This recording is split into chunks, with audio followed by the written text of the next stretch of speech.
आर्थिक आधार पर आरक्षण देने की जो बात हुई, तो अभी इकोनॉमिकल वीकर सेक्शन जिनकी 8 लाख तक लिमिट थी, उनको भी 2-3% का आरक्षण सेंट्रल गवर्नमेंट ने दिया है। ये भी इन लोगों को ध्यान में रखना चाहिए। देखिए, आरक्षण की जहां तक बात है, सरकार इनकी है केंद्र में।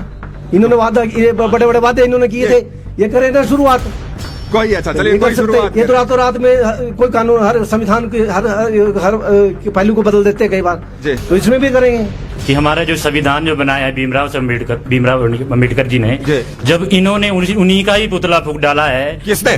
देवभूमि पार्टी वालों ने उन्हीं का ही पुतला फूंक डाला है। जब वो संविधान जो कि निर्माता है उन्हीं को नहीं मानते, तो उसके अंदर जो जिस तरह के कानून बने, आरक्षण बने, जो भी किए, तो उनको माने या ना माने, हमारा तो देखिए यही मानना है कि जो जिस संविधान से हमारा भारत चलता आया है, जे उसमें किसी भी जाति विशेष को कोई आरक्षण दिया गया है तो किसी सोच समझ के ही दिया गया है। हमने किसी भी संविधान के विधाता की पुतले को नहीं फूका है। वो जातिगत आरक्षण का पुतला था और SC/ST एट्रोसिटी एक्ट का पुतला था, जो बीजेपी सरकार ने जनरल कैटेगरी के लिए एक, जैसे कहते हैं ना, तालिबानी फतवा वो जारी कर रखा है। 2018 में धारा 18A को जोड़कर आज उन सारे जितने भी हमारे जनरल कैटेगरी के लोग हैं उनके लिए फतवा जारी कर दिया है कि वो लोग बिना जांच के, कोई भी उनके ऊपर आरोप लगाता है, सीधे जेल के अंदर जाएंगे।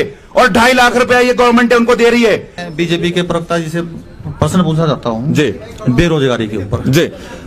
अभी मल्टीटास्क वर्कर रहे जी PWD के अंदर जी, सैलरी है 4500 रुपए जी, 150 रुपए पर डे जी। क्या ये बेरोजगारों के साथ न्याय है?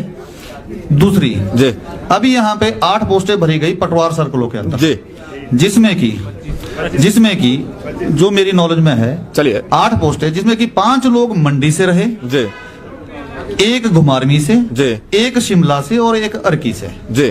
क्या अर्की के जो पढ़े लिखे लोग हैं, क्या वो इस पात्र नहीं थे कि उनकी अपॉइंटमेंट यहाँ पे होती? पर इसमें तो ऐसा रहेगा ना कि जब क्षेत्रवाद की बात आ गई तो हिमाचल तो सारा एक है ना, सारा एक है, पर क्या पढ़े लिखे लोग मंडी में ही है? चले एक बात चले, अब 2 प्रश्न हो गए सर आपके। 1 मिनट रुक जाइए।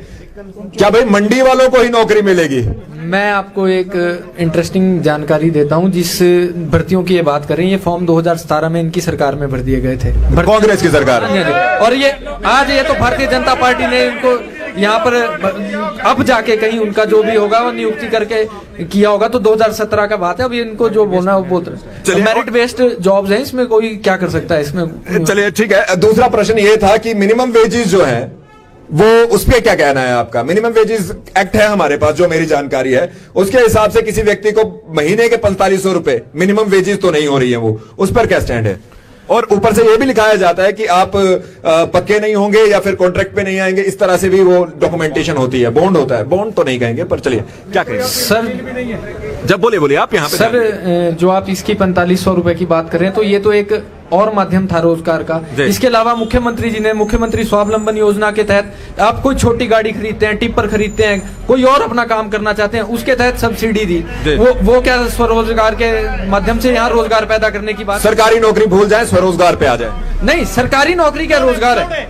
रुके जी, मैं पकौड़े तलता हूँ, आप ऐसे ना बोलो। अच्छा काम चलता है कोई, हाँ तो फिर आप पकौड़े आप यहाँ पे बात कीजिए। आपकी उम्र कितनी है? मैं 30 साल का हूँ। 30 साल के हैं। मेरे ख्याल से सबसे, अभी तक हमारे जितने भी प्रवक्ता हैं सबसे यंग है ये, और थोड़ा दिखता भी है वो। बहरहाल, किसी और का कोई प्रश्न है यहाँ पर? कोई और प्रश्न पूछना चाहता है? चलिए, आपका भी है। चलिए, हाँ आप इधर आइए पहले। सर, क्या नाम है आपका और किससे प्रश्न पूछेंगे? मेरा नाम सुमित शर्मा है जी। प्रश्न पार्टियों के प्रवक्ताओं से पूछना चाहता हूँ कि ये आरक्षण है, ये आर्थिक आधार पर कब तक कर देंगे? आर्थिक आधार पे किससे पूछ रहे हैं? मैं बीजेपी और कांग्रेस दोनों पार्टियों से पूछना चाहता हूँ। आप देवभूमि से हैं? हाँ जी। हाँ बिल्कुल, लगता है पता, क्वेश्चन से पता लग जाता है। क्या आरक्षण, वैसे हालांकि मैं इसको ज्यादा लंबा नहीं खींचना चाहता, क्या आरक्षण आर्थिक आधार पे होना चाहिए? भारतीय जनता पार्टी से बात कर लेते हैं। वैसे स्वर्ण आयोग के गठन की बात तो की थी, अभी तक बना नहीं है। कागजों में तो है, लिखा है कि बनेगा, बना नहीं है। क्या कहेंगे? एक नोटिफिकेशन हुई थी जी। जिसमें इसको स्वर्ण आयोग की जगह सामान्य वर्ग आयोग जी, की लिखा एक- गया था, बिल्कुल, लिखा हाँ। गया था। हाँ। अब इनको उससे भी दिक्कत थी कि सामान्य वर्ग आयोग क्यों लिखा, स्वर्ण आयोग क्यों नहीं लिखा। जी। सरकार ने वादा किया था, सर ने जी बोलिए आप बोलिए, आप जो- इधर उधर ध्यान ना दिया कीजिए, जो थोड़ा जो स्वर्ण उम्र का तकाजा रह जाता है। ऐसा ना जी, जो स्वर्ण आयोग के लिए सामान्य वर्ग आयोग का गठन किया गया था। और जो आरक्षण की बात है तो ये आज से नहीं है, 10 साल के लिए जड़ कांग्रेस पार्टी ने ही शुरू की थी। जी। और जो जिस तरीके से ये चला हुआ है, ऐसा नहीं है कि जो ये आरक्षण है सबको बराबर ध्यान दीजिए, मेरी तरफ ध्यान जो है 51% तो अभी भी हमारे पास ही है। चलिए, चलिए, कुछ चलिए। एक मैटर पे इसमें हो सकता है भी हाँ, आर्थिक आधार पर आरक्षण देने की जहां बात हुई, प्रश्न पूछा है। आर्थिक आधार पर आरक्षण देने की जो बात हुई, तो अभी इकोनॉमिकल वीकर सेक्शन जिनकी 8 लाख तक लिमिट थी, उनको भी 2-3% का आरक्षण सेंट्रल गवर्नमेंट ने दिया है। ये भी इन लोगों को ध्यान में रखना चाहिए। चलिए एक बात यहाँ पर कांग्रेस की भी ले लेते हैं, क्या आरक्षण आर्थिक आधार पे होना चाहिए? हालांकि मैं इसको ज्यादा नहीं खींचना चाहता, 2 कारण है कि जो मुद्दे हमारे पास हिमाचल प्रदेश के बहुत ज्यादा है, लेकिन फिर भी एक प्रश्न है तो पूछ लेते हैं। देवभूमि पार्टी के पास भी आएंगे। देखिए, आरक्षण की जहां तक बात है, सरकार इनकी है केंद्र में। इन्होंने वादा, ये बड़े बड़े वादे इन्होंने किए थे, ये करें ना शुरुआत। कोई अच्छा, चलिए ये कोई कर सकते, शुरुआत ये तो रातों रात में कोई कानून, हर संविधान के हर पहलू को बदल देते हैं कई बार, जी। तो इसमें भी करेंगे। चलिए आप बताइए। सर, मैं आरक्षण का जो इन्होंने मुद्दा उठाया है, मैं इसके बारे में एक ही बात कहना चाहूंगा कि हमारा जो संविधान जो बनाया है भीमराव अम्बेडकर जी ने, जी। जब इन्होंने उन्हीं का ही पुतला फूंक डाला है, किसने?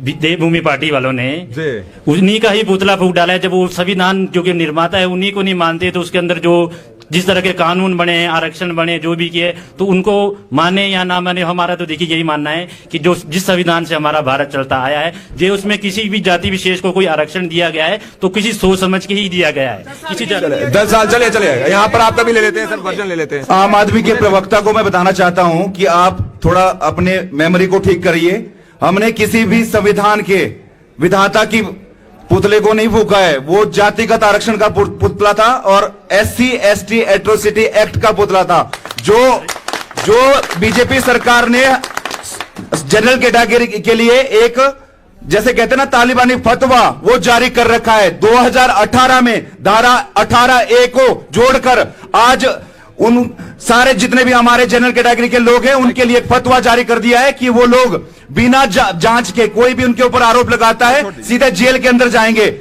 और 2.5 लाख रुपया ये गवर्नमेंट उनको दे रही है। पहली बात तो मैं ये बताता हूं उनको कि जातिगत आरक्षण खत्म होना चाहिए। जो जातियां इससे फायदा भी ले रही है, वहां पर भी जो क्रिमिनल लोग हैं वही फायदा ले रहे हैं, वहां पर भी जो गरीब लोग हैं वहां तक उनकी योजनाएं नहीं पहुंच रही है। इसका मतलब है इसमें कोई ना कोई त्रुटि है, कोई ना कोई इसको चेंज करने की आवश्यकता है। चलिए एक जो मुद्दा, मॉनसून के सुहाने मौसम में हिमाचल की पसंदीदा मारुति कारों पर आकर्षक ऑफर। चुनिए नई ब्रीजा, डिजायर, स्विफ्ट, ऑल्टो या फिर वैगनार। गोयल मोटर्स के जिला शिमला, सोलन, सिरमौर और किन्नौर के हर कोने में सेल्स और सर्विस का विशाल नेटवर्क, आपके घर द्वार पर सुविधाएं। मारुति सुजुकी की गाड़ियों की बुकिंग के लिए संपर्क करें 9317000172 पर।